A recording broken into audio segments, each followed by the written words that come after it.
The harsh fluorescent light buzzed above my head, mirroring the frantic pounding of my heart. Papers littered my desk, each one a piece of the puzzle I'd been painstakingly piecing together for months. The clock on the wall ticked down with agonizing slowness. 11:53 p.m., 7 minutes. 7 minutes until my exposé on the biggest political scandal in history went live. Sweat pricked at my palms as I gripped my mouse, my eyes glued to the upload progress bar on my computer screen. This wasn't just a story, it was a ticking time bomb. A story that powerful people would kill to keep buried. I'd received countless threats, each one a chilling reminder of the stakes involved. But fear was a luxury I couldn't afford, not tonight. The air in my cramped office felt heavy, suffocating. The weight of the truth, the weight of countless innocent lives pressed down on me. I had to do this. I had to expose the lies, the corruption, the web of deceit that had ensnared our city for far too long. My finger hovered over the publish button, my breath catching in my throat. This was it. No turning back. With a deep breath, I clicked the button.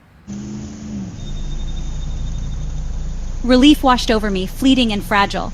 The website updated, my article emblazoned across the screen. It was done. The world would know. But as I leaned back in my chair, a notification blinked on my screen. A new email. My blood ran cold.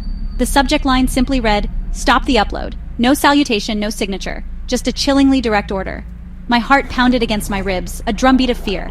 They knew. Somehow they knew I was about to expose them. Panic clawed at the edges of my mind, but I shoved it down. I couldn't afford to panic. Not now. My gaze darted to the time. 11:58 p.m. 2 minutes. 2 minutes until the article went live to the rest of the world. 2 minutes until it would be too late for them to stop it. The cursor blinked on the screen, a mocking reminder of my dwindling time. I had to get out, now. Glancing around my office, I grabbed my laptop and my bag, stuffing them with essentials. Phone, wallet. The flash drive containing all my research. The backup copy of the exposé. I couldn't let them take that from me. Sarah, you're in too deep. They'll stop at nothing to silence you. A memory flashed in my mind, vivid and unwelcome. Julian, his face etched with concern, his voice a low murmur. I had brushed his concerns aside then, blinded by my determination to uncover the truth. Julian, my closest friend, my confidant, the only one who knew the true extent of my investigation. He had warned me, tried to protect me, but I'd been too stubborn, too driven by my need to expose the darkness lurking beneath the city's glittering facade. Guilt twisted in my gut. I should have listened to him. He had been right. They were playing a dangerous game, and I had dragged him into it. I shoved the memory away, focusing on the present. I had to get out, had to get the information out. For Julian, for myself, for the truth. The office seemed to close in around me, the walls suffocating. I had to move, now. Every second wasted brought them closer. I slung my bag over my shoulder, my laptop bumping against my hip, and raced towards the door. My hand trembled as I fumbled with the lock, my pulse throbbing in my ears. I couldn't shake the feeling of eyes on my back, of unseen figures closing in. The click of the lock sounded deafening in the silent office. I slipped out into the hallway, my senses on high alert. The building was eerily quiet, the usual nighttime hum of activity replaced by an unsettling stillness.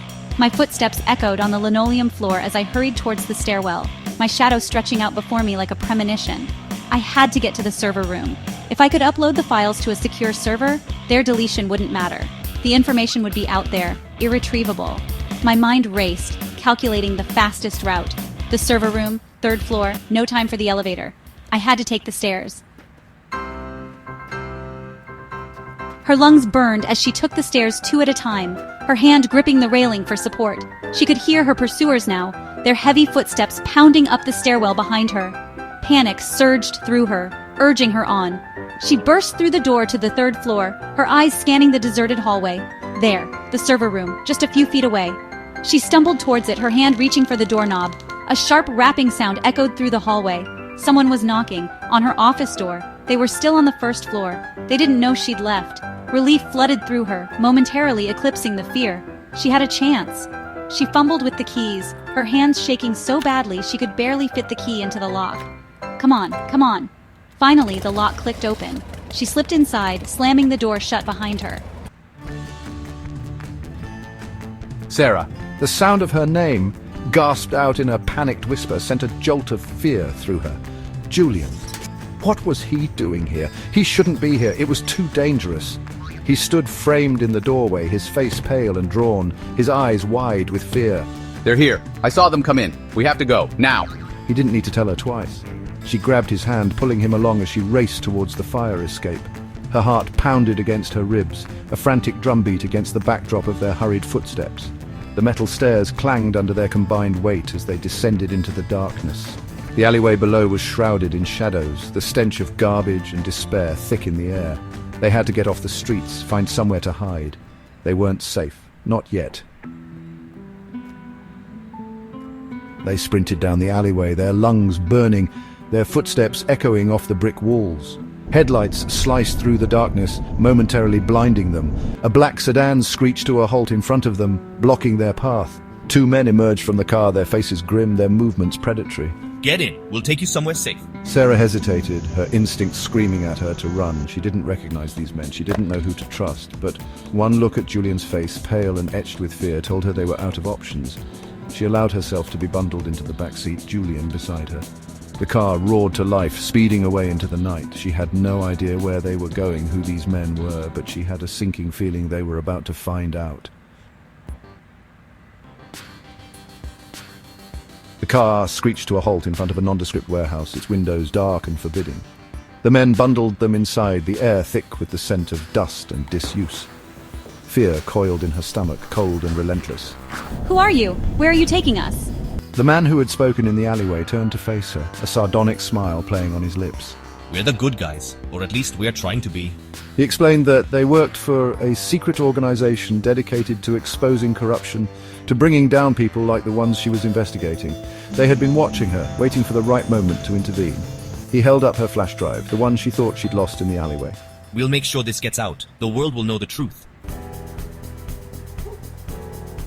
Relief washed over her, so profound it left her weak.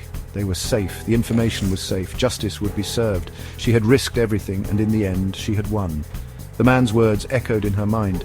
The truth always finds a way, and it was true. No matter how deeply buried, how tightly concealed, the truth always had a way of clawing its way to the surface. It might take time, it might require sacrifice, but it would emerge, eventually. She thought of Julian, his unwavering support, his willingness to face danger by her side. She thought of the countless others who had suffered in silence, their voices silenced by fear and intimidation. This victory was for them.